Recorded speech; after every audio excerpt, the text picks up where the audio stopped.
ಸತೀಶ್ ರೆಡ್ಡಿ ಯಾರು ಅಂದ್ರೆ ಬಳ್ಳಾರಿ ವಿಧಾನಸಭಾ ಕ್ಷೇತ್ರದ ಕಾಂಗ್ರೆಸ್ನ ಶಾಸಕ ನಾರಾ ಭರತ್ ರೆಡ್ಡಿ ಆಪ್ತ ಸತೀಶ್ ರೆಡ್ಡಿ ಅವರ ಸ್ಥಿತಿ ಗಂಭೀರ ಆಗಿದೆ. ಈಗ ಶಾಸಕ ನಾರಾ ಭರತ್ ರೆಡ್ಡಿ ಆಪ್ತ ಸತೀಶ್ ರೆಡ್ಡಿಯನ್ನ ಬೆಂಗಳೂರಿಗೆ ಈಗ ಶಿಫ್ಟ್ ಮಾಡಲಾಗಿದೆ. ಹೆಚ್ಚಿನ ಚಿಕಿತ್ಸೆಗೋಸ್ಕರ ಸತೀಶ್ ರೆಡ್ಡಿ ಅವರನ್ನ ಬೆಂಗಳೂರಿನ ಆಸ್ಪತ್ರೆಗೆ ದಾಖಲಿಸಲಾಗಿದೆ.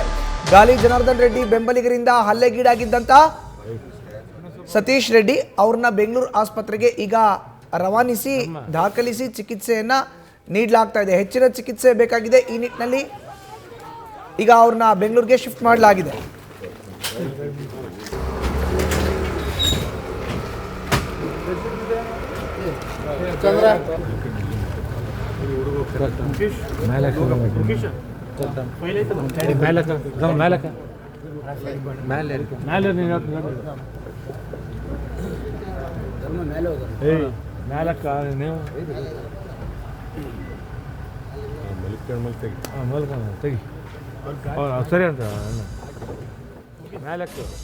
ಇನ್ನು ನಿನ್ನೆ ಬಳ್ಳಾರಿಯಲ್ಲಿ ಆಗಿರೋ ಅಂತ ಬ್ಯಾನರ್ ಅಳವಡಿಕೆ ವಿಚಾರದ ಗಲಾಟೆ ವಿಚಾರಕ್ಕೆ ಸಂಬಂಧಪಟ್ಟಂತೆ ಬ್ಯಾನರ್ ಟು ಮರ್ಡರ್ ಹೇಗಾಯ್ತು, ಏನೇನ್ ಆಯ್ತು ಅನ್ನೋದನ್ನ ನೋಡೋದಾದ್ರೆ, ನಿನ್ನೆ ಸಂಜೆ ಜನಾರ್ದನ್ ರೆಡ್ಡಿ ಮನೆ ಮುಂದೆ ಬ್ಯಾನರ್ನ ಅಳವಡಿಕೆ ಮಾಡಲಾಗ್ತಾ ಇತ್ತು.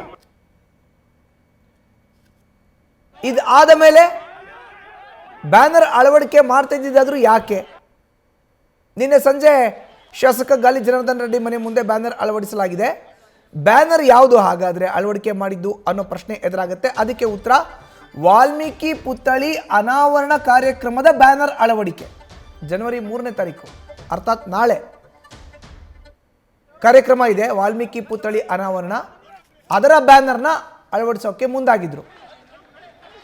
ಅದಾದ್ಮೇಲೆ ಬ್ಯಾನರ್ ಅಳವಡಿಕೆ ಬಗ್ಗೆ ಗಾಲಿ ಜನಾರ್ದನ್ ರೆಡ್ಡಿ ಮನೆ ಸೆಕ್ಯೂರಿಟಿ ಪ್ರಶ್ನೆ ಮಾಡಿದ್ರು. ಶಾಸಕರ ಮನೆಯ ಸೆಕ್ಯೂರಿಟಿ ಪ್ರಶ್ನೆ ಮಾಡಿದ್ದಾರೆ, ಯಾವ್ದು ಬ್ಯಾನರ್ ಇದೆ, ಯಾತಕ್ಕೋಸ್ಕರ ಹಾಕ್ತಾ ಇದ್ದೀರಿ, ಯಾರು ನೀವು ಅಂತ ಕೇಳಿದ್ದಾರೆ. ಇದೇ ಸಂದರ್ಭದಲ್ಲಿ ಈ ವೇಳೆ ಶಾಸಕ ಭರತ್ ರೆಡ್ಡಿ ಆಪ್ತ ಸತೀಶ್ ರೆಡ್ಡಿ ಹಲ್ಲೆ ಮಾಡಿರೋ ಅಂತ ಆರೋಪ ಕೇಳಿ ಬರ್ತಾ ಇದೆ. ಯಾರಿಗೆ? ಗಾಲಿ ಜನಾರ್ದನ್ ರೆಡ್ಡಿ ಮನೆಯ ಸೆಕ್ಯೂರಿಟಿಗೆ. ಈ ಸಮಯದಲ್ಲಿ ಗಂಗಾವತಿ ಕಾರ್ಯಕ್ರಮದಲ್ಲಿ ಇದ್ರು ಗಾಲಿ ಜನಾರ್ದನ್ ರೆಡ್ಡಿ. ಶ್ರೀರಾಮುಲುಗೆ ಕರೆ ಮಾಡಿ ಈ ಬಗ್ಗೆ ಮಾಹಿತಿಯನ್ನು ನೀಡಿದ್ರು ಗಾಲಿ ಜನಾರ್ದನ್ ರೆಡ್ಡಿ. ತನ್ನ ಆಪ್ತ ಮಿತ್ರ ತಮ್ಮ ಮನೆಯ ಹತ್ರ ಹೋಗುವಂತೆ ರಾಮುಲುಗೆ ಹೇಳಿದ್ರು ಗಾಲಿ ಜನಾರ್ದನ್ ರೆಡ್ಡಿ. ಶ್ರೀರಾಮುಲು ಸ್ಥಳಕ್ಕೆ ಬರ್ತಾ ಇದ್ದಂತೆ ಅವರ ಬೆಂಬಲಿಗರು ಸಹ ಸ್ಥಳಕ್ಕೆ ಎಂಟ್ರಿ ಕೊಟ್ಟಿದ್ರು. ಇದನ್ನ ರಾಮುಲು ಅವರು ಕೂಡ ನ್ಯೂಸ್ ಫಸ್ಟ್ ಜೊತೆ ಮಾತನಾಡಬೇಕಾದ್ರೆ ಹೇಳ್ತಾ ಇದ್ರು, ನನಗೆ ಜನಾರ್ದನ್ ರೆಡ್ಡಿ ಅವರು ಕರೆ ಮಾಡಿದ್ರು, ನಮ್ಮ ಮನೆ ಹತ್ರ ಹೋಗಕ್ಕೆ ಹೇಳಿದ್ರು, ಅದಕ್ಕೋಸ್ಕರ ನಾನು ಹೋದೆ. ಯಾವಾಗ ರಾಮುಲು ಅವರ ಎಂಟ್ರಿ ಆಗುತ್ತೋ ಶಾಸಕ ನಾರಾ ಭರತ್ ರೆಡ್ಡಿ ಅವರ ಆಪ್ತರು ಕೂಡ ಸ್ಥಳಕ್ಕೆ ಬಂದಿದ್ದಾರೆ. ಅದಾದ್ಮೇಲೆ ಭರತ್ ರೆಡ್ಡಿ ಆಪ್ತರು ಹಾಕ್ತಾ ಇದ್ದಂಥ ಬ್ಯಾನರ್ನ ಹರಿದು ಹಾಕಿದ್ರು ಶ್ರೀರಾಮುಲು ಟೀಮ್. ಇದು ಈಗ ಬಂದಿರುವಂಥ ಆರೋಪ. ನೋಡಿ, ಮೊದಲನೇದಾಗಿ ಬ್ಯಾನರ್ನ ಶಾಸಕ ಗಾಲಿ ಜನಾರ್ದನ್ ರೆಡ್ಡಿ ಮನೆ ಮುಂದೆ ಹಾಕಿದಾಗ ಸೆಕ್ಯೂರಿಟಿ ಪ್ರಶ್ನೆ ಮಾಡಿದ್ದಾರೆ. ಆಗ ಗಲಾಟೆ ಆಗಿದೆ, ಹಲ್ಲೆ ಮಾಡಿರುವಂಥ ಆರೋಪ.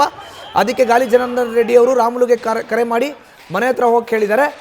ಯಾವಾಗ ಮನೆ ಹತ್ರ ಬಂದರೋ ಆವಾಗ ನಾರಾ ಭರತ್ ರೆಡ್ಡಿ ಟೀಮ್ ಕೂಡ ಎಂಟ್ರಿ ಆಗಿದೆ. ಅಲ್ಲಿ ಬ್ಯಾನರ್ನ ಹರಿದು ಹಾಕುವಂಥ ಕೆಲಸ ರಾಮುಲು ಟೀಮ್ ಮಾಡ್ತಂತೆ. ಬ್ಯಾನರ್ನ ಹರಿದು ಹಾಕ್ತಾ ಇದ್ದಂಗೆ ರಾಮುಲು ವರ್ಸಸ್ ನಾರಾ ಭರತ್ ರೆಡ್ಡಿ ಟೀಮ್ ಕೈ ಮಿಲಾಯಿಸ್ಕೊಂಡಿದೆ, ವಾಕ್ವಾದಕ್ಕೆ ಇಳಿದಿದೆ. ಅದಾದ ಮೇಲೆ ಕೈ ಮಿಲಾಯಿಸ್ಕೊಂಡಿದೆ. ಗಲಾಟೆ ಹೆಚ್ಚಾಗ್ತಾ ಇದ್ದಂತೆ ಸತೀಶ್ ರೆಡ್ಡಿ ಗನ್ಮ್ಯಾನ್ನಿಂದ ಗಾಳಿಯಲ್ಲಿ ಗುಂಡನ್ನು ಹಾರಿಸಲಾಗಿದೆ. ಈಗಾಗಲೇ ಹೇಳ್ತಾ ಇದ್ರು ಖಾಸಗಿ ಗನ್ಮ್ಯಾನ್ ಅಂತ. ಸತೀಶ್ ರೆಡ್ಡಿ ಅವರು ಖಾಸಗಿ ವ್ಯಕ್ತಿಯೇ, ಶಾಸಕರ ಪರಿಚಯ, ಬಟ್ ಅವರು ರಾಜಕಾರಣಿ ಅಲ್ಲ, ಜನಪ್ರತಿನಿಧಿ ಅಲ್ಲ, ಅವರು ಶಾಸಕರ ಆಪ್ತರಷ್ಟೇ. ಅವರ ಗನ್ನಿಂದ ಬುಲೆಟನ್ನ ಹಾರಿಸಿರೋದು. ಈ ವೇಳೆ ಪರಿಸ್ಥಿತಿ ಹತೋಟಿಗೆ ತರಕ್ಕೆ ಪೊಲೀಸರು ಲಾಠಿ ಚಾರ್ಜನ್ನು ಕೂಡ ಮಾಡಿದ್ದಾರೆ. ಕೆಲ ಕಾಲ ನಾಯಕರು ಮಾರಕಾಸ್ತ್ರಗಳನ್ನು ಹಿಡಿದು ಬಂದಿದ್ದರಿಂದ ಅಲ್ಲೊಂದು ಬಿಗುವಿನ ವಾತಾವರಣ ನಿರ್ಮಾಣ ಆಗಿತ್ತು.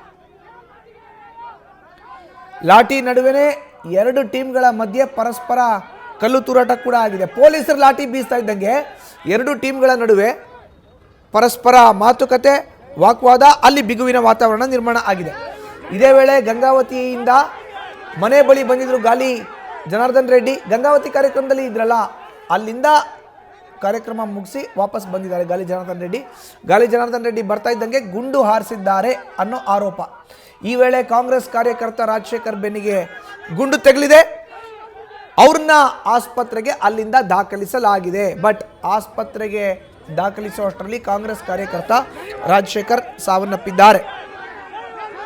ಅದಾದ ಮೇಲೆ ಗಾಲಿ ಜನಾರ್ದನ್ ರೆಡ್ಡಿ ಮನೆ ಮುಂದೆ ಒಂದು ಹೈ ಡ್ರಾಮಾ. ಗಾಲಿ ಜನಾರ್ದನ್ ರೆಡ್ಡಿ ಅವರನ್ನ ಬಂಧಿಸಬೇಕು ಅಂತ ನಾರಾ ಭರತ್ ರೆಡ್ಡಿ ಪ್ರತಿಭಟನೆಯನ್ನು ಮಾಡಿದ್ದಾರೆ.